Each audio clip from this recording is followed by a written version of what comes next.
Lord Dubs, thank you so much for coming to speak with us today. Lord Dubs, Alf? Alf, please. Alf, yes. As you know, we run a cultural transformation program here, and I was hoping to ask you some questions just in terms of character and the topic that we're going to be speaking on tonight, which is compassion. So firstly, we asked you to pick any character trait that you personally valued, and you chose compassion. Why is that? First of all, thank you for having me here. I'm delighted to be here as a guest, so I appreciate that. Your question, are there any character traits? Why have I chosen compassion?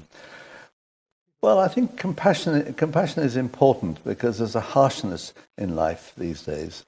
There's nastiness, there's lack of tolerance, and I think we need something to move things in the opposite direction.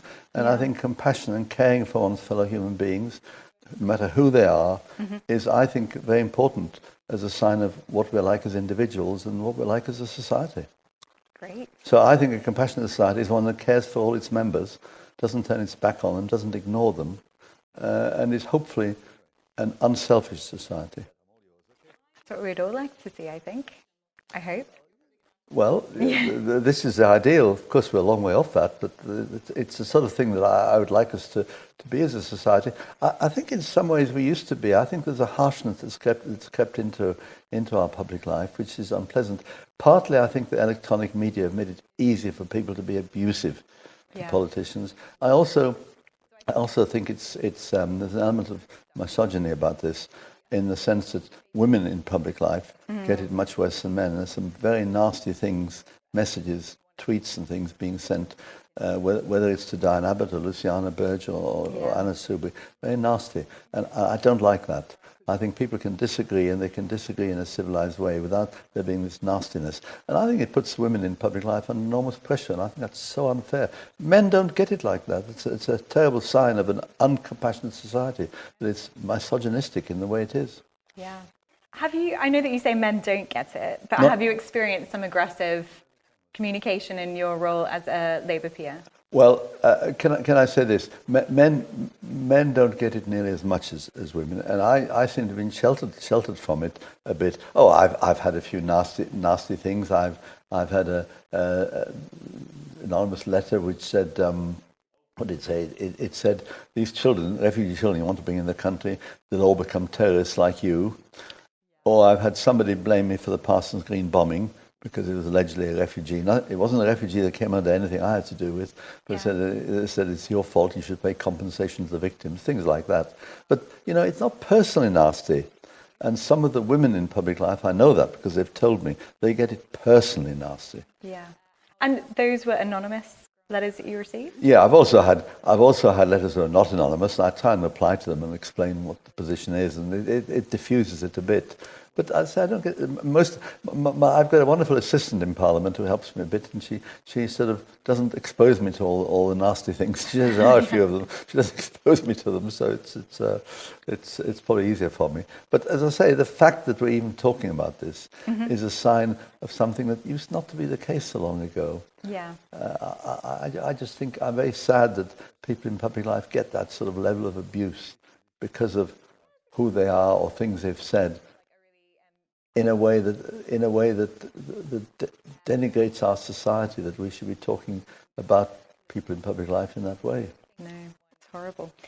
You mentioned that you have responded to some of the horrible mail that you've received. So if we're speaking about compassion, that sounds like quite a compassionate response, because a lot of people wouldn't bother to respond. Can you give an example of a time? Well, I had one where I was told I didn't care about poor people in this country. I only cared about refugees, and this person said that they'd given £30 to a rough sleeper, and why didn't I care more about homeless people in Britain? And I wrote back and said I have for years. I've spoken out and tried to argue we have to be supportive of homeless people and rough sleepers. And I said I've given money to shelter and Christ at Christmas and so on, and I welcome her for having done it. Yeah. And then I said, I explained why I thought we could help refugees, even though it shouldn't be at the expense of other children in foster care. And I got a quite nice reply back, a much softer reply back than I'd expected. So I think the lesson is, if one can, one should put the case and not let them feel they just sent their abusive message and that's the end of it. And sometimes I feel quite sorry for people who do it, but I haven't had many. And compared to other people, I mean, I think Diane Abbott, Member of Parliament, she gets it worst of all. She's had it for years, and it is awful. You know, whether one agrees with her or not, people should not send abusive stuff like that. Yeah, and you said that you feel like it's got worse recently. I think partly because the electronic media have made it easy to send stuff. It used not to be so easy beforehand. It used to have to go in envelopes and stamps on it and so on. So I think it's got a bit worse, but it may be because we're moving into into an age of more electronic communication rather than the things have got worse. I can't tell which it is. Yeah, it's not a good trend, that's for sure. I wouldn't want to make too much of it because I don't feel got out particularly. I feel I'm quite sheltered from a lot of this, and I don't mind anyway. If people disagree, that's fine. I prefer to know who said it, so I can reply. But it's not bad for me at all. I'm not complaining. No, you're not complaining. I'm asking you, so you're very much not complaining. Second question. So how would you like to see the nation grow in compassion? Interesting question. I think there are areas, I think one has to be specific about it. I have to be careful and doesn't become a bit sort of soggy, wishy-washy about this. I think in the end, compassion has to be something quite tough and hard-hitting in terms of doing something about the people on whose behalf one feels compassionate. So, I mean, obviously, as far as I'm concerned, child refugees has been the big thing that I've been involved with. And I think one can tell people, I can say to people, look, this is why one should do something. I don't think Britain can solve everything. We can't take on all responsibilities, but we can do something on behalf of very vulnerable children. They're entitled to a decent life, surely. We can help them. And if one puts it that way, I find most people in this country actually are sympathetic.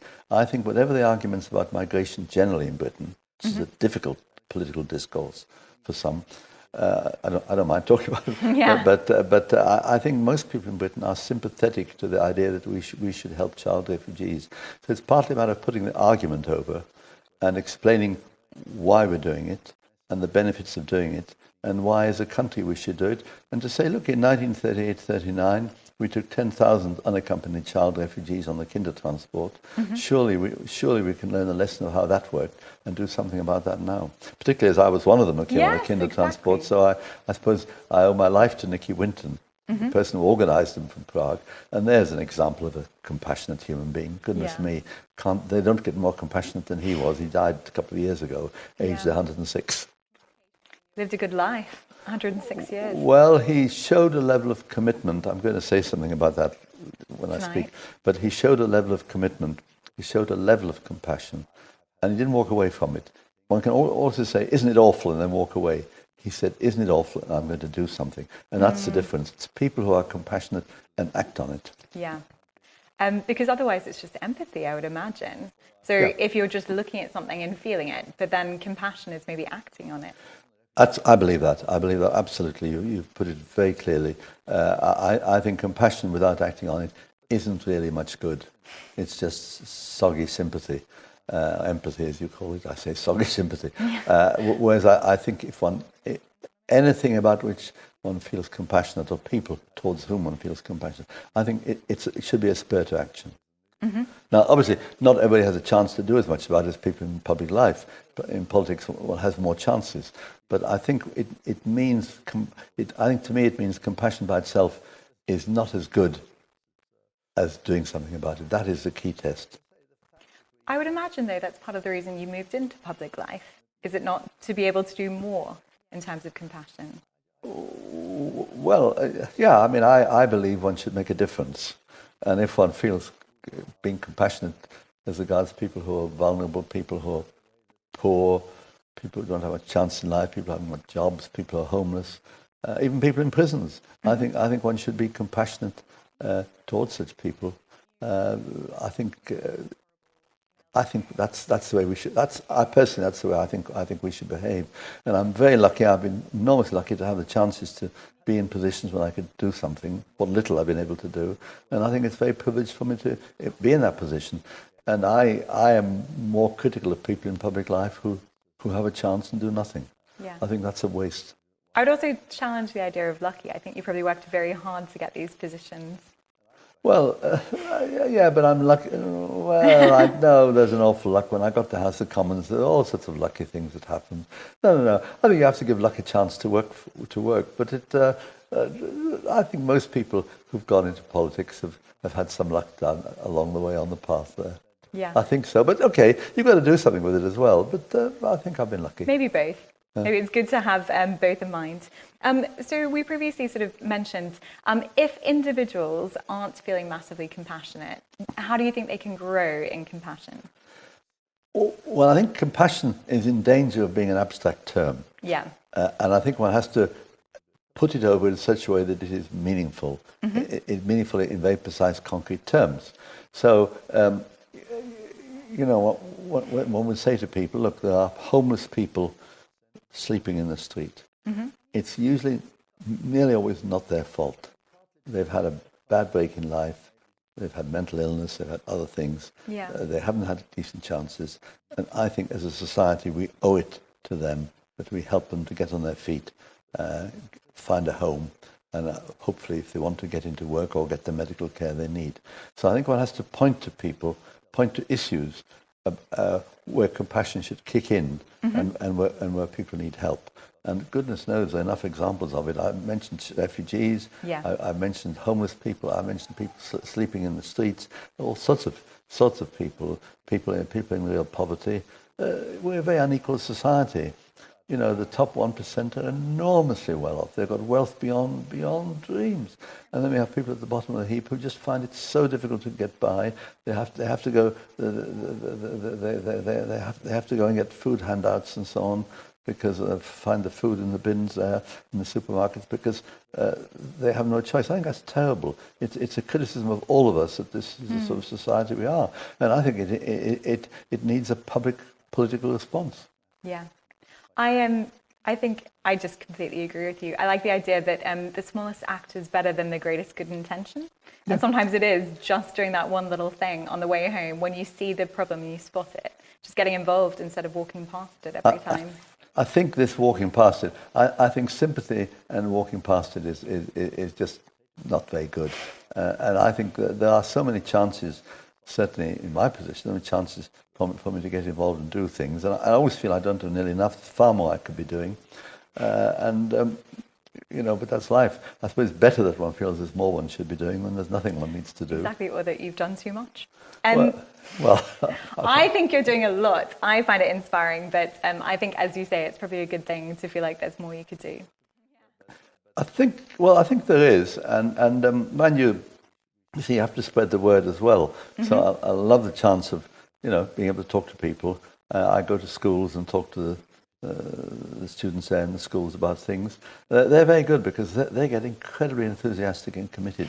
If you talk to a school, they get it all. They understand what's going on, and they don't have these sort of abstract arguments to why one can't do it, why it's too difficult for us. They say, what can we do to help? Yeah. And I think that's very invigorating to go to a school and then be surrounded by the students, and they say, oh, we want to help. What can we do? Mutual inspiration. Well, that's terrific. Anyway, so that's. But even talking to other groups, it's good. It's good to tell them what we can be doing and what we should be doing. And I nearly always, when I speak to audiences, I always have 2 or 3 asks. So I send them away, ask them to do things, specific things. That's on child refugees. Yeah. And I think that's always good. I think it finishes on a high note if I say, I've got 3 asks of you. This is what you can do. This is what you can do. This is what you can do. I hope you have some asks prepared tonight. Well, I have. Yes, I have. Probably the same ones. They're probably the same ones. But I think it's quite good if one talks to people to give people a sense that there's something they can do as a result of having been good enough to listen to the arguments. Yeah, I think we do too much talking around things and too little action sometimes. So I'm glad to hear this. I'm aware, and we've got a couple more minutes. Final question that I mentioned to you before. What do you think it means to live a good life? I know this is a very big question. It is a big question. I mean, people come at it in different ways.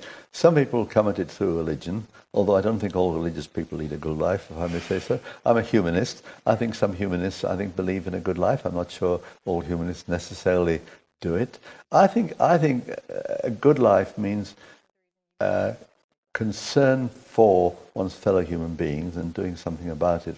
I think we're here.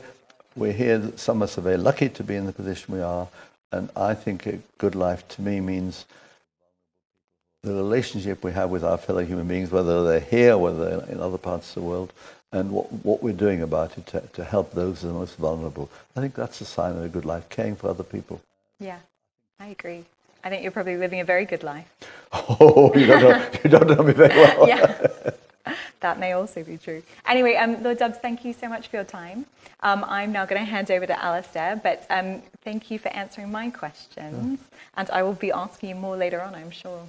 Okay, well, thank you, thank you for your questions and the nice way you put them.